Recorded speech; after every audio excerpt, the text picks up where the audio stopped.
အားလုံးကိုမင်္ဂလာပါယထာကတ်မရှိတဲ့သူတွေအတွက်တုတ်ကင်ဝယ်တဲ့နည်းကိုပြန်ပြပေးပါမယ်နော်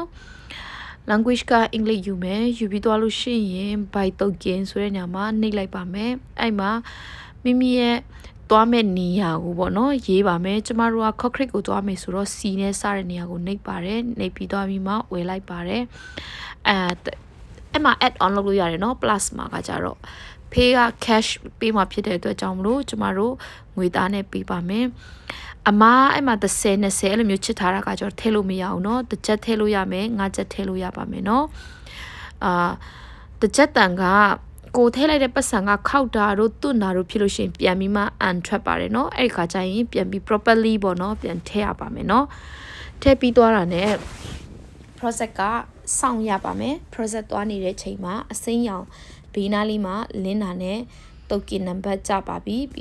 တုတ်ကင်ပြားလေးကြပါပြီပြီးလို့ရှိရင်ဆန့်လေးလည်းကြပါတယ်เนาะအဲ့ဒါလေးနဲ့ဒီတုတ်ကင်ပြားနဲ့ယထာကျမတို့ရဲ့တွားရမယ် concrete cake ကိုကျမတို့concrete ကိုကျမတို့ယထာနဲ့တွားပါမယ်တုတ်ကင်ပြားလေးကိုဂိတ်ရဲ့အပေါ်လေးမှာတင်ပေးလိုက်ရုံပါပဲအဲ့ဒါဆိုလို့ရှိရင်တကားကအလိုလျောက်ပွင့်လာမှာပါပွင့်လာပြီးမှကျမတို့ယထာပေါ်မှာခုကလက်ရှိယထာပေါ်မှာပါပူကီပင်တန်းကနေ concrete ကိုတွားလို့ရှိရင်တော့2 station ပဲပေါ့နော်ကျမတို့2 station ခုက concrete ကိုရောက်ပြီးမှကျမတို့ဝင်အထွက်ပေါက်ကိုပေါ့နော်ကျမတို့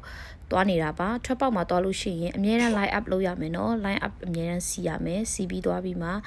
အဲ့ဒီတုတ်ကင်ပြားထည့်ရတဲ့နေရာရှိတယ်နော်အဲ့ဒီထဲကိုပဲကျမတို့ထည့်ပါမယ်နော်